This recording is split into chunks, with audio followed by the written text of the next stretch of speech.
Assalamu alaikum wa rahmatullahi wa barakatuh. So I've seen a lot of people asking a couple questions. I've seen a lot of people get confused. The type of advices or the type of tips that I've been given. So I wanted to first maybe answer a couple questions, then go over how my routine is as if right now and where I'm at with the Quran journey. So in the beginning of the journey, as you guys seen some videos that I've mentioned, I used to read a lot of Quran because I have energy. I had energy that time, and I was very dedicated. It was the beginning of the journey. As you guys know, when everything's beginning, it's always exciting. It's always it's always fun to do a lot of stuff. So that time, I set the bar very high.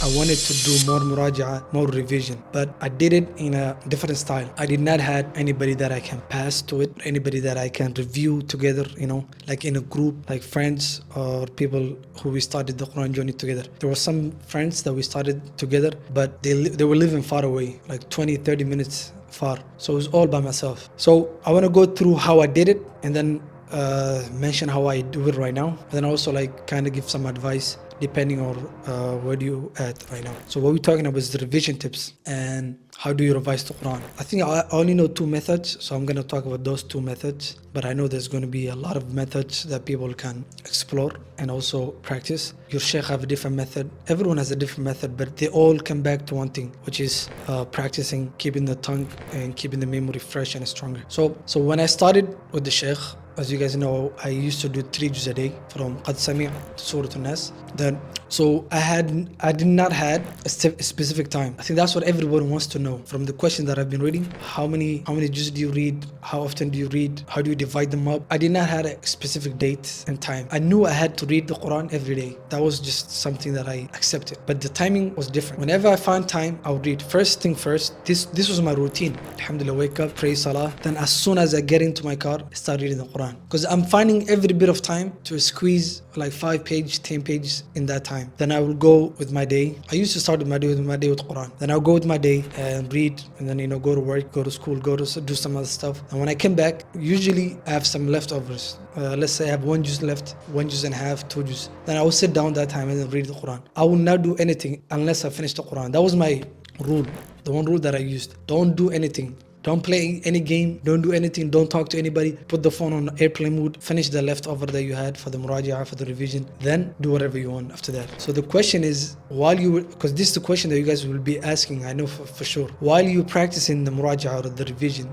did you have anybody next to you passing, or did you have anybody next to you reviewing or like helping you out practice the revision? And the answer to that is no. I had nobody, and I did all this by myself, and this is the hardest way. And it's also not advisable for the beginners, because if you're sitting somewhere and passing to yourself, which is like you doing to yourself, passing to yourself 2 juz, you will make a lot of mistakes. Unless you know what you're doing, you will make a lot of mistakes. And if you keep doing that without supervision, I think you will memorize a lot of wrong Quran. And what I mean by that is, if you don't have someone, the revision that you're making, you will make some mistakes, even though they won't be big, but you will make some mistakes. But if you know you're making some mistakes and in the future you're going to correct them, I think that's okay. But if you rely on yourself for the long run and saying, okay, I will always revise by myself, that's the wrong way. So, but mine, alhamdulillah, I did my best to not make any mistakes. And I did that for a while. I did 3 juz, 4 juz, 7 juz. I mean, until now I did it. But subhanAllah, 2 months ago, I hired a new teacher, specifically for revision. And subhanAllah, I'm noticing I made a little bit of mistakes. When I say mistakes, it's not like tajweed mistakes. Because tajweed, I have a teacher that I go to and he corrects me. And you will never gonna be perfect, but you get better, and your mistakes on tajweed. But the mistakes of pronunciation, the Quran, I will give a very easy example. So I was passing to this new teacher, she's a female, mashallah, she's a very good teacher. I was passing to her on 2 weeks ago on Surah Baqarah, and it was the ayah of. So the story was talking about Ibrahim alayhi salam. So Allah said in the Quran, وَإِذْ قَالَ إِبْرَاهِيمُ رَبِّ أَرِنِي كَيْفَ تُحْيِي الْمَوْتَى قَالَ أَوَلَمْ تُؤْمِنْ قال بلى ولكن ليطمئن قلبي قال فخذ 4 من الطير فصرهن إليك ثم اجعل على كل جبل منهن جزءا ثم دعهنك. See? So I made a mistake by saying ثم دعهنك يأتينك سعيها. I'm right. ثم دعهنك. Let me check. ثم دعهنك. So the mistake that I made is, let me show you guys very clearly. So it says ثم دعهن right? The whole time I was reading it, ثُمَّ دَعُهُنَّكَ. So I was connecting a kaf at the end of the noon. This is what I mean, you need a supervisor or a supervision when you're doing the muraja'ah, because there will be a lot of mistakes like that. There won't be mistakes, maybe the tajweed, but there will be mistakes while you're doing the hifz. And you might be connecting some other words to the words of Allah. So subhanAllah, right now, maybe I'm correcting the Quran that I've memorized in the wrong way. So that's how I did it.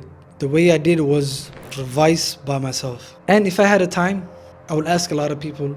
I will ask the local brothers, the local masjid brothers to test me or supervise my muraja'ah.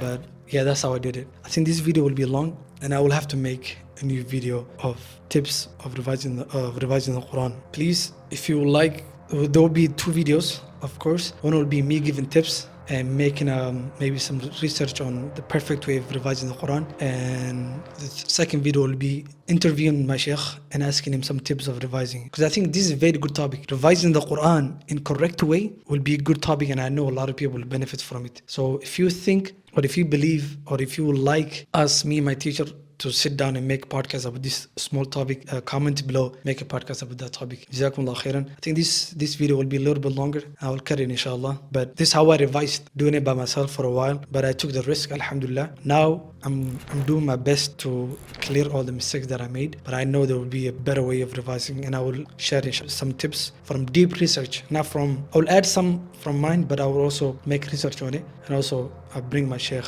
inshallah. Assalamu alaikum.